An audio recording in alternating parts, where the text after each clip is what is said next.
Recipe आहे सुका जवला व कांद्याची पात्याची भाजी। यासाठी लागणारं साहित्य घेतलेलं आहे तेल, मीठ, लाल तिखट म्हणजे मालवणी मसाला। हा सुका जवला 10 मिनिटं भिजत घालून धुवून घेतलेला आहे।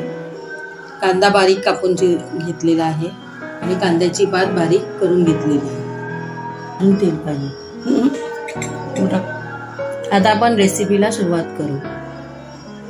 ते फोडणीसाठी मी हे तेल घेतलेलं आहे।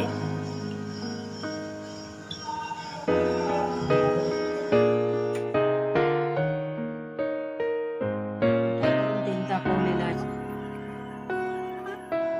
त्यामध्ये फोडणीचा कांदा टाकू।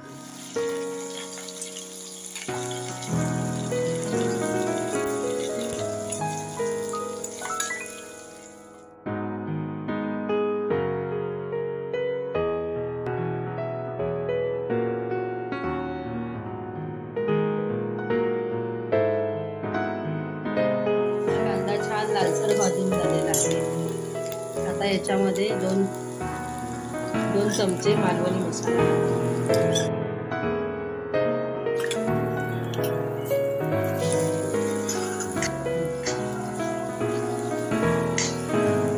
त्याच्यामध्ये जवळा टाकत आहे। आता हा कांद्यामध्ये भाजून घ्यायचा,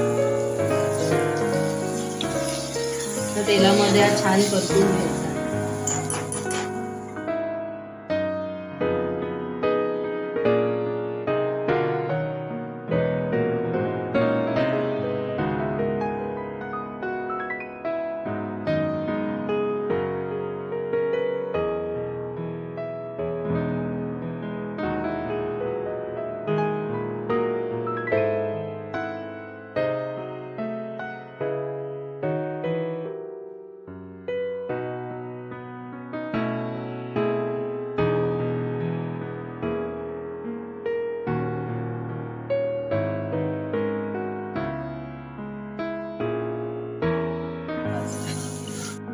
मध्ये छानसा परतवून घ्यायचंय शिजेपर्यंत। याला पाण्याची गरज नसते, कारण त्या पातीमध्ये ऑलरेडीच पाणी असतं, त्यामुळे पाण्याची त्याला काही गरज नाही।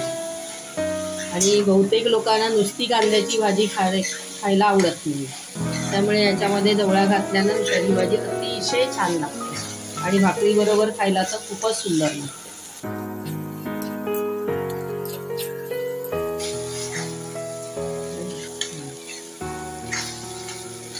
आता हा कांदा पूर्ण त्याच्यातलं पाणी मुरेपर्यंत छान परतत राहायचं।